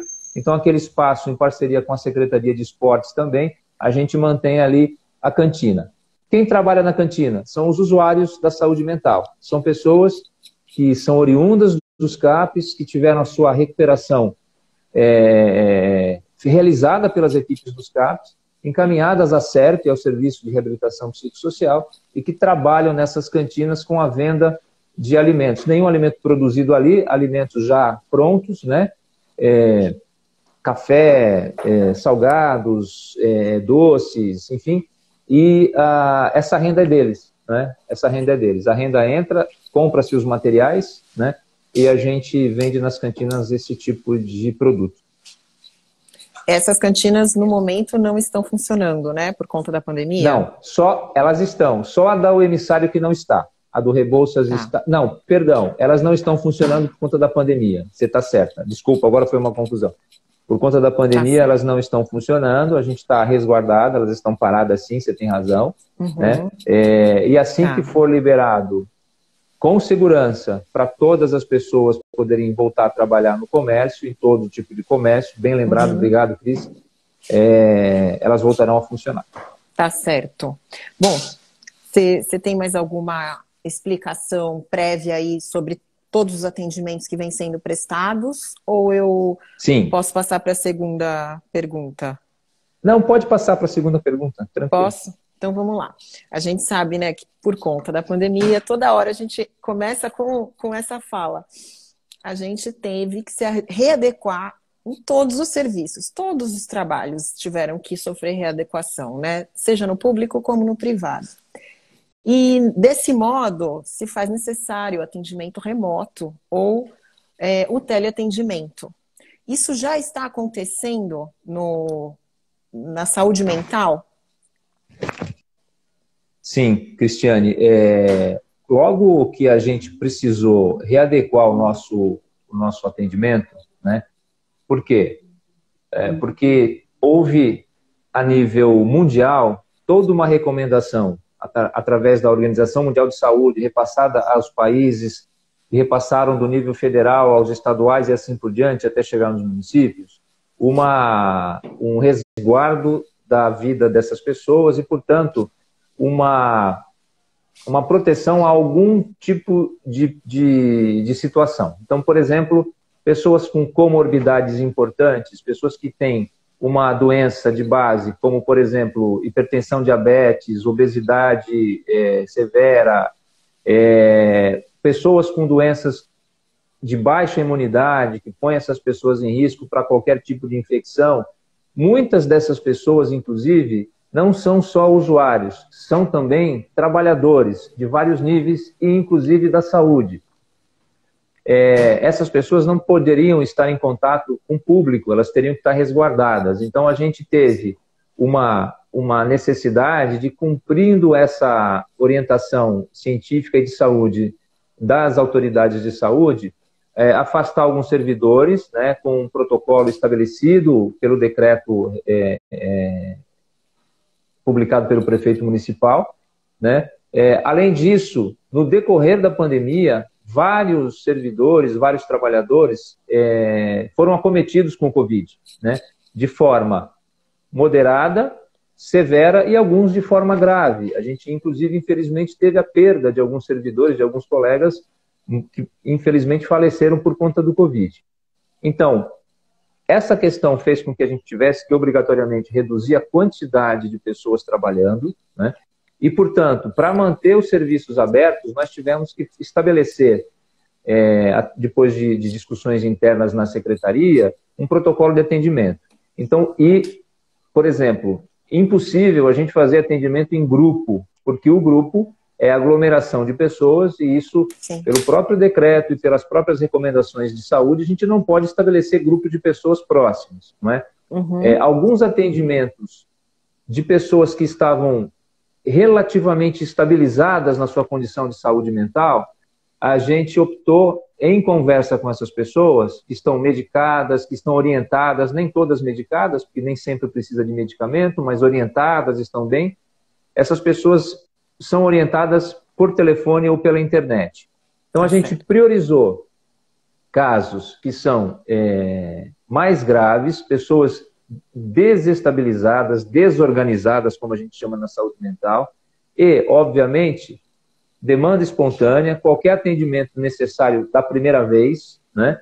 E crises agudas, crises importantes, ou crises primeiras de pessoas que nunca haviam tido crise, ou as crises de pessoas que já são tratadas e que entraram em crise, né? Para isso, a gente teve que reorganizar o serviço. Então, a gente passou a fazer o atendimento à distância numa quantidade muito maior do que era feito anteriormente, né? Eu acho que a gente aumentou cerca de 80%.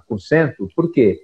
Porque, de uma certa forma, algumas orientações, alguns atendimentos já eram feitos por todos os serviços da saúde à distância, mas não da maneira que é feita hoje. Então, com a pandemia, Cristiane, a gente teve obrigatoriamente que se reorganizar. E, para isso, estabelecer critérios de atendimento à distância, né? Tivemos que aguardar, isso não aconteceu logo de cara no início da pandemia, porque todo exercício profissional, a gente sabe que tem muita reclamação às vezes, pleitos que são justos, mas a gente precisou aguardar a autorização e regulamentação dos conselhos federais de cada uma das profissões envolvidas no atendimento em saúde. Então, por exemplo, Conselho Federal de Medicina, Conselho Federal de Psicologia, Conselho de Enfermagem, enfim, Conselho de Fisioterapia, que, além da fisioterapia, também cuida do exercício do terapeuta ocupacional, que é uma figura extremamente importante dentro da saúde mental. Nós tivemos que aguardar toda essa regulamentação e que depois, também, com o passar do tempo, o governo federal foi fazendo os ajustes, não só na questão da saúde, a questão da educação, por exemplo, aula presencial proibida, sim, enfim. Sim. Todos esses ajustes legais são necessários. A gente não pode lançar a mão de exercício, de práticas e de ferramentas de exercícios que não estão regulamentadas ou pelo menos discutidas, não é? Para você ter uma ideia, o atendimento à distância na psicologia, ele já era uma prática, já desde 2 anos atrás, mais ou menos, autorizada pelo Conselho Federal de Psicologia. Mas, para isso, para qualquer psicólogo fazer o teleatendimento, ele precisava se cadastrar no site do CRP, no nosso CRP regional, por exemplo, aqui, fazer o cadastro, aguardar a autorização para poder fazer o atendimento ou do seu consultório mesmo, ou da sua casa. E aí, na hora que começa a pandemia, essa regra ela ainda está em vigor. O CRP abre mão destas etapas que são um pouco demoradas e informa depois de um tempo, né, até de um tempo rápido, que os profissionais, até por conta da alta procura, todo mundo começou a procurar autorização, estariam, por conta da pandemia, previamente autorizados, contanto que seguissem as regras, obviamente, de ética do atendimento dentro da profissão. Quando a gente fala de atendimento profissional à distância, a gente não pode deixar de lembrar que é preciso tomar certos e vários cuidados, né? A questão, por exemplo, do sigilo. Se eu vou atender um adolescente, uma criança ou mesmo um adulto, eu tenho que ter certeza de que ele está num ambiente seguro e que se há uma questão sigilosa entre o profissional e aquele usuário, por exemplo, ela tem que ser garantida. E nem todo mundo consegue ter um ambiente, um espaço, para que isso seja garantido. As pessoas também, às vezes, confundem, e não é por maldade, é porque não estamos acostumados. Então, se eu vou atender, por exemplo, você na sua casa, tanto eu, profissional, tenho que estar num ambiente que ninguém invada, que não passe ninguém atrás de mim, que ninguém escute o que eu estou falando com você. Não adianta não aparecer na filmagem, na conversa, mas não pode estar presente. Porque eu não posso atender alguém com uma pessoa da minha família escutando o que eu estou falando, né? Eu não posso atender alguém que, do outro lado também, essa pessoa não tenha segurança de que ela está no ambiente que ela está confortável. Além dessas questões importantes de ética, existem as questões tecnológicas, que nem todo mundo tem facilidade de acessibilidade a todas as tecnologias importantes, né? A gente até pode ter acesso, ok. Aí tem a outra etapa, como se usa determinada ferramenta. Eu precisei falar contigo ontem, pelo amor de Deus, me ajuda, como é que eu entro no Instagram como convidado de uma live? Eu só assisti live artística, de música. Eu nunca participei, é a primeira vez, né? Estou inaugurando essa fase agora. Então tem tudo isso. As pessoas precisam ter condição, tanto de ambiente, questão da ética, como eu falei. As pessoas precisam ter condição tecnológica de acesso, acessibilidade à tecnologia. Às vezes a pessoa tem dinheiro para 20 minutos de ligação, porque o pacote de dados do celular dela não possibilita que ela fale mais de 20 minutos. A gente precisa se ajustar a tudo isso, dependendo da pessoa, né? Então essas condições são assim, hoje a gente consegue fazer muito melhor, a gente vai aprendendo, né? E a gente consegue avançar, porque você participou de uma boa conversa essa semana, dentro da Secretaria de Saúde, junto com o apoio da Secretaria de Gestão, do Departamento de Tecnologia da Informação e Comunicação, o DETIC, a gente conseguindo agora, combinados de fazer uma ferramenta e equipamento, infraestrutura que venha para ficar na questão do atendimento à distância, do teleatendimento, para que a gente possa ter isso para sempre, né? E só que isso também leva tempo, então a gente vai fazer por etapas e, com certeza, daqui a um tempo, todas as unidades vão estar muito melhor equipadas, vão estar com profissionais já treinados para isso também, e a gente vai avançar nesse aspecto, viu, Cris? Ou seja, o atendimento remoto e o teleatendimento vem sendo feito da maneira que vocês encontraram no momento, com os recursos que vocês conseguiram no momento, para não desamparar esse público. Mas a gente já está pensando nesse tipo de plataforma, até para que tenha maior organização de atendimento desse público, né, que realmente precisa. Isso. E lembrando também que esse atendimento se estende aos cuidados da família, né? Não só do paciente. Isso é muito importante a gente dizer. E... Você tocou num... Pode falar. Continua. Não, você tocou... Tem um ponto interessante, a coisa do equipamento. Tem uma outra questão do equipamento, que não basta a gente ter o equipamento, você tem que ter todas as condições de segurança para fazer isso.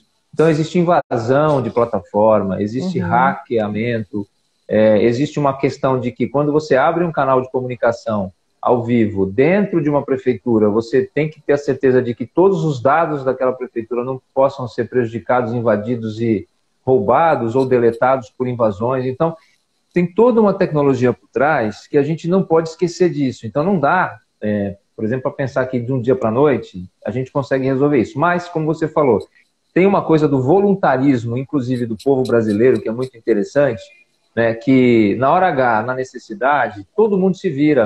Né? Logo no início da pandemia, o movimento de profissionais atendendo gratuitamente, né, foi uma coisa fantástica, uma coisa muito bonita de se ver. Verdade. Várias organizações, instituições, pessoas individualmente, grupos de colegas, tal, montando grupos para atendimento gratuito para apoio a pessoas e para profissionais da pandemia. E nessa questão da prefeitura, claro que tem hora que a gente pega o telefone pessoal para não deixar de atender e faz isso. Todos os trabalhadores que têm essa possibilidade, nem todos têm, fazem isso por quê? Porque é para não deixar de atender. Só que não dá para se perpetuar isso. Então precisa organizar, institucionalizar o uso para a gente poder ter essa segurança toda, Cris. E aí quando a gente faz esse atendimento diariamente hoje. Eu do sei. Paciente que que estava em casa e que está em casa, que não pode ir, não precisa ir, mas precisa de uma orientação, grupo inclusive, né? Por exemplo, tem funcionado muito bem, até porque a gente sabe que esse público gosta, grupo de adolescente por WhatsApp, grupo de adolescente por uma plataforma de teleconferência, e aí você consegue também com essas plataformas projetar documentos, filmes, vídeos, então tem sido muito produtivo, muito benéfico para essas pessoas, né? Uhum. Uma dúvida que a pessoa tem com medicação, não está dando certo, não precisa ir na unidade, liga para a unidade. Isso aí. Né? Olha, não está dando certo, tal.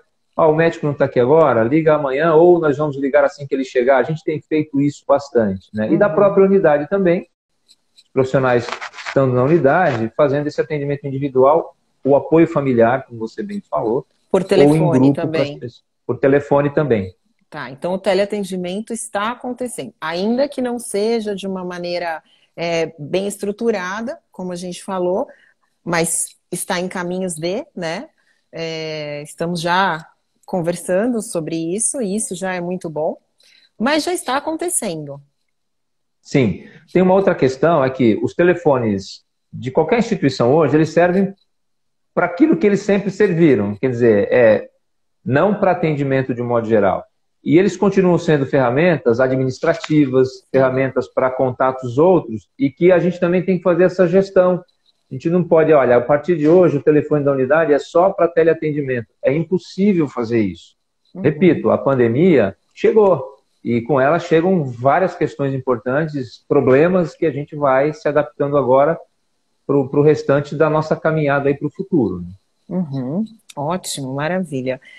Vamos falar um pouquinho sobre como está o atendimento para pessoas com TEA, rapidamente, só para as pessoas também terem acesso a essa informação, que eu acho importante nesse momento, porque a gente sabe que existia toda uma dinâmica, uma rotina que foi bruscamente quebrada, né, de atendimentos presenciais, e como que está esse acolhimento? Tá. Então, como eu falei para você, a gente não interrompeu nenhum tipo de atendimento na rede dos CAPs, né? A gente continua atendendo, seguindo essa questão de que, dependendo da segurança que exige aquele atendimento daquele usuário, a gente ou atende presencialmente, continua atendendo presencialmente, ou atende à distância. Inclusive, faz atendimento domiciliar, se for preciso? Sim, a gente diminuiu bastante alguns atendimentos domiciliares para a segurança das famílias, porque nós circulamos com um público muito grande. Então, nós estamos nas unidades, as pessoas vêm às unidades, nós temos os nossos servidores que estão na ponta, têm contato diário com várias pessoas, né? E um parêntese aí nesse vírus, não é a minha área, a questão clínica do vírus, mas de conhecimento geral. Esse vírus tem um problema muito grave, porque a transmissão dele se dá por duas vias, de modo geral. Quando a pessoa está contaminada pelo vírus, então ela está com o Covid, que é essa doença, então ela pode, pela saliva, pelas gotículas, transmitir o vírus, mas qualquer um de nós pode carregar o vírus de superfícies que a gente toca, não estando doente, e levar para alguém, e aí a pessoa pode se contaminar. Certo. Então, porque ele tem uma sobrevida fora do organismo muito longa e é muito resistente. Então, é um complicador desse. É o que nos prejudica muito, essa questão do vírus, né? A transmissão dele por vias que não são a via do contato do doente só. Bom, por isso a gente precisa e precisou, como eu falei lá no início, dar uma regulada nisso. A gente continua atendendo, as pessoas precisam insistir. É claro que nessas situações a gente pode ter algumas falhas, porque isso vai acontecer, acontece no cotidiano sem a pandemia. Com a pandemia, provavelmente a gente teve algumas dificuldades maiores, né? Até porque todos somos pessoas, né? Todos têm medo, todos estão com... E é bom ter medo, porque se a gente relaxar agora, a gente fica mais vulnerável. A gente ainda não pode relaxar nas questões do autocuidado, lavar as mãos, usar máscara, né? Eu não estou usando máscara agora e nem você, porque nós estamos... Eu estou aqui sozinho num lugar, você está aí sozinho no outro lugar. Mas acabando de falar, quando a gente está fazendo a live, por exemplo, dentro da Secretaria de Saúde, se eu estou sem máscara, e geralmente eu faço com máscara, mas mesmo com a máscara, eu tenho que higienizar. Quando a gente fala muito sobre algum objeto, sobre a nossa bancada, a nossa mesa, a gente precisa higienizar tudo logo em seguida.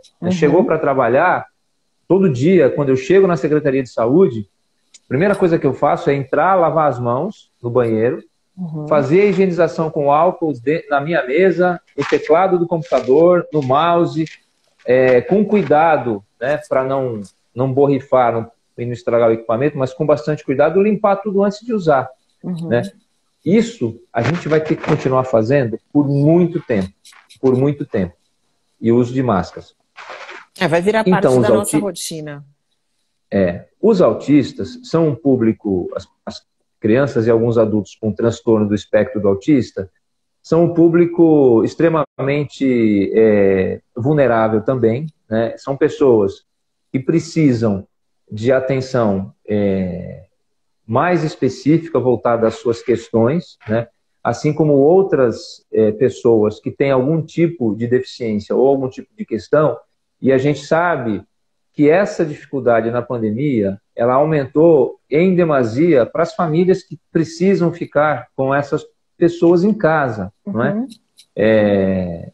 Qualquer pessoa, e aí a visão não preconceituosa de qualquer tipo de problema, qualquer pessoa que teve que obrigatoriamente que ficar em casa, teve uma pressão sobre si, sobre a sua família, e, consequentemente, quando a pessoa tem alguma questão que, sob pressão, ativa a agitação, a não compreensão dessa situação, isso vai ser mais complicador. Né? Existem pessoas que nunca tiveram nenhum diagnóstico de nenhuma doença e que agravaram, de repente, né, que tiveram episódios de problemas extremamente complicadores. Não conseguem lidar com o fato de terem que ficar presas em casa, né, e quebram a quarentena e não se cuidam, porque a gente até, obviamente, como profissional da área de saúde mental, compreende muito isso, de que é difícil você, que tem uma liberdade total, quase total, de repente não poder sair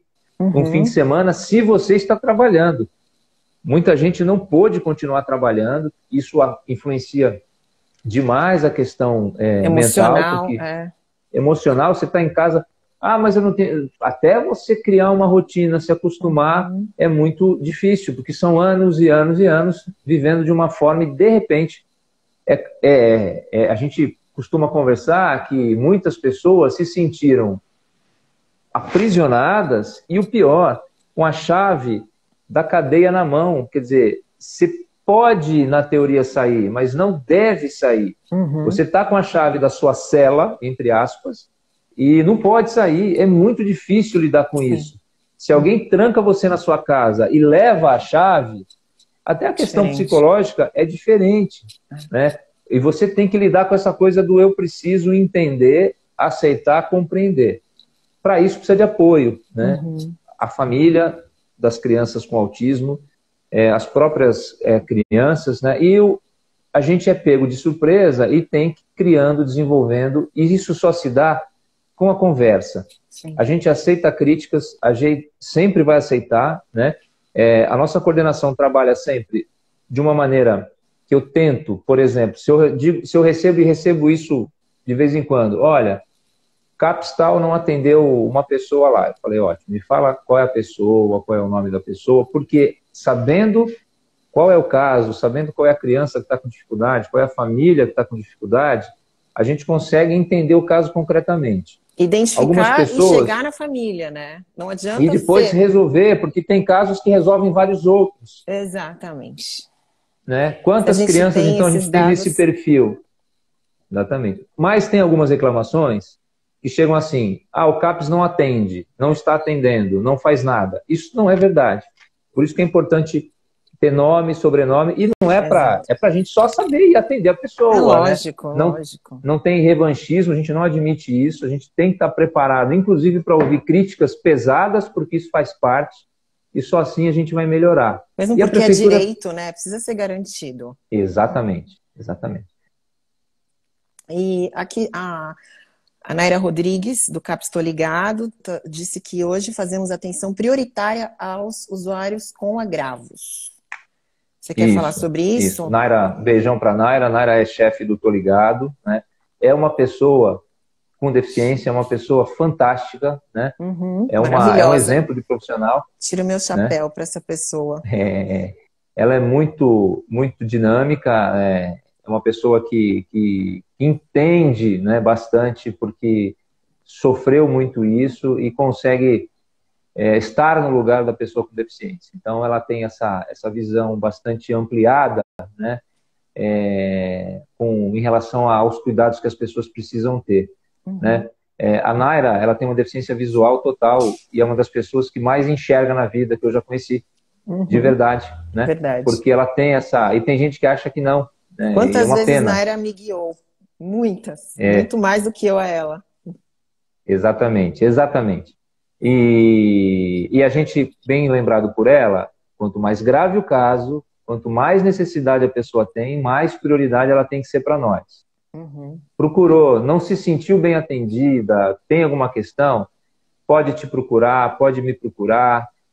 Deve, primeiro, procurar a chefia da unidade que se sentiu incomodada para conversar com a chefia, porque ali, no lugar do atendimento, é onde se consegue resolver mais rápido essa questão. Né? Sugerir, né? Olha, por que não faz assim, por que não faz assado? Porque às vezes é possível sim modificar a nossa maneira de trabalhar, porque a gente aprende muito com o usuário, né? A gente aprende muito com as famílias. A gente, na mental, principalmente, tem como costume a construção coletiva do nosso trabalho, né?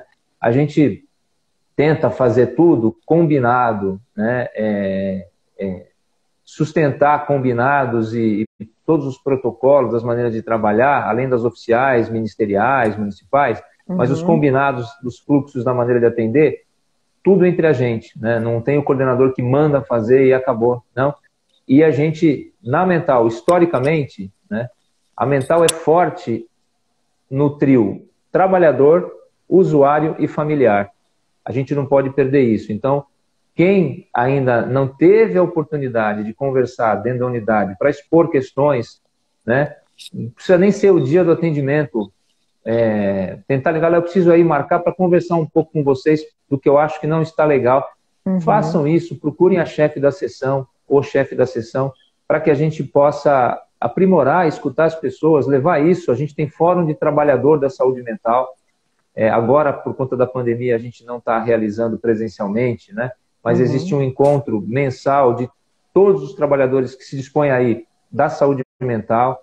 A gente tem o Fórum da Infância, que a gente começou ontem por webconferência. A gente tinha ontem 40 trabalhadores da infância à tarde, discutindo questões técnicas, questões específicas do trabalho nos CAPs infantis. Então, qualquer sugestão, reclamação é muito bem-vinda para a gente aprimorar os nossos serviços. E quero colocar sempre a coordenadoria da pessoa com deficiência à disposição também, como a gente já vem fazendo, né, Paulo? A gente está com pouco tempo, infelizmente voou o tempo. Eu falo muito, eu falei. Né? Mas é ótimo, a gente ainda precisava falar muito mais, né? Porque esse assunto, ele não tem fim. E depois eu vou até pedir para você me passar alguns telefones para eu deixar disponível, né, de contato dos CAPs, como faz para entrar em contato num momento de crise, como você falou que tem o atendimento espontâneo, é importante que a população em geral tenha acesso a esses números, Sim. Tá? No final, isso, para a gente não perder tempo, queria fazer uma última pergunta, que vai ser a última que vai dar tempo de fazer.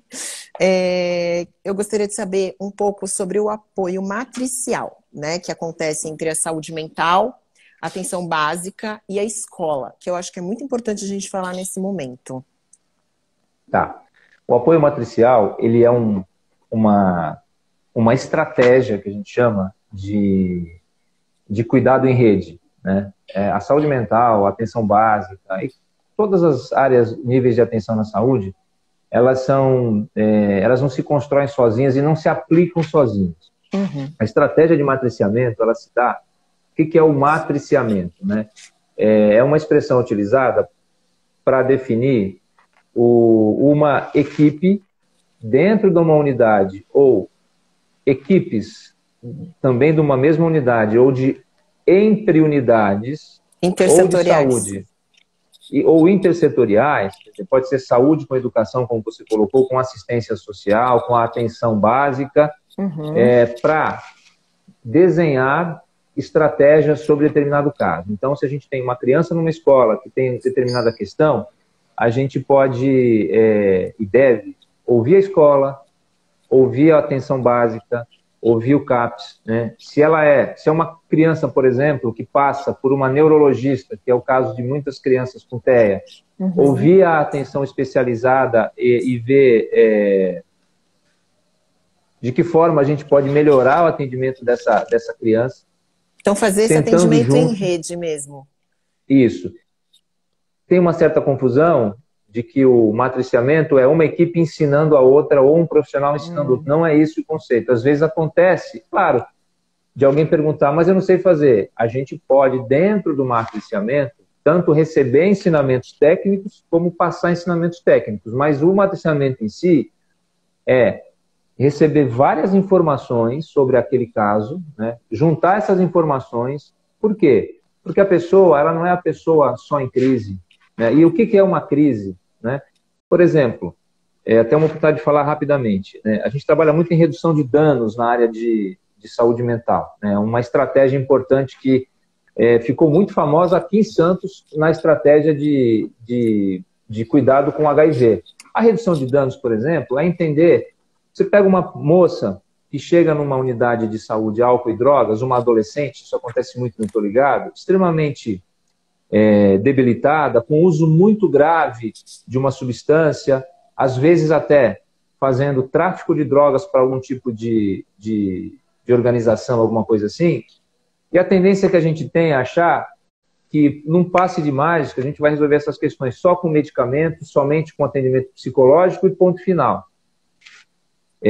Quando na realidade o grande problema que essa pessoa tem é uma questão social muito grande, da vulnerabilidade, da falta de emprego de alguém da família, de pai ou mãe violento, ou os dois, ou o local em que ela está de muita violência, cresce com esse tipo de estímulo, de influência, e que a gente chama de determinante social, e de repente se constrói como uma pessoa que só sabe a linguagem da violência e que, portanto, também, para poder aguentar tudo isso, começa a usar drogas e a oportunidade de vender, por exemplo, às vezes não, às vezes só usa, muita prostituição ligada a isso, e não é uma prostituição voluntária que a pessoa decidiu, não, elas são levadas a isso, elas acabam sendo subjugadas a fazer esse tipo de ação, que acaba sendo muito prejudicial para elas. E aí, quando chega na unidade, a gente precisa saber de tudo isso, a gente precisa entender e dar a oportunidade para essa pessoa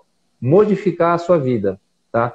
Então, quando a gente fala de vários parceiros no matriciamento, dá tempo, dá espaço para todo mundo entender e compor. E principalmente ouvir a pessoa, porque ela é a pessoa mais importante de todo esse processo. Sim, é a protagonista. Protagonista, a gente constrói o que a gente chama de projeto terapêutico singular, que deve ser construído com ela. Não adianta todo mundo decidir que ela tem que fazer surf.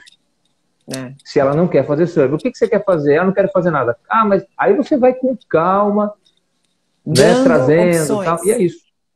Exatamente. O matriciamento, então, é isso. São troca de informações importantes, técnicas, de saberes de várias profissões, de várias áreas, de acúmulo de experiências técnicas e profissionais, para dizer, olha, eu conheço uma referência bibliográfica, por exemplo, lê esse texto aqui, posso trazer na próxima? A gente faz isso, né?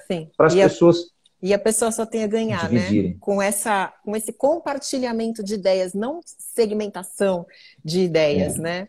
Eu acho Milagre não existe ainda, não dá para uma varinha lá do Harry Potter resolver a vida das pessoas, né? É verdade. E precisa da contribuição de todos que estão envolvidos, né? Com esta pessoa. Exatamente.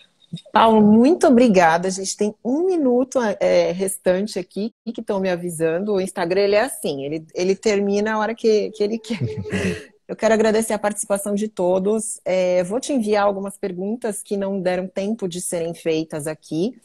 E aí depois eu me encarrego, se você permitir, de encaminhar para essas respostas para as pessoas. Tá bom? Então, tranquilo, e quando quiser marcar outra, a gente combina, a gente tá passa ótimo. assuntos à frente, adiante, para esclarecer. Para a gente é uma oportunidade muito boa para esclarecer, para poder levar para as pessoas a acessibilidade dos serviços, né? Exato.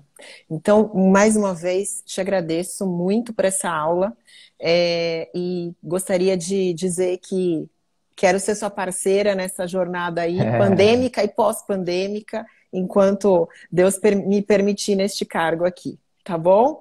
Tá Fica bom. com Boa Deus. sorte. Boa sorte para nós e vamos trabalhar em rede, que é o mais importante. Parceria feita. Fica tranquilo. Abraço. Viu? Obrigadão, querido. Abraço. Tchau, tchau. Tchau.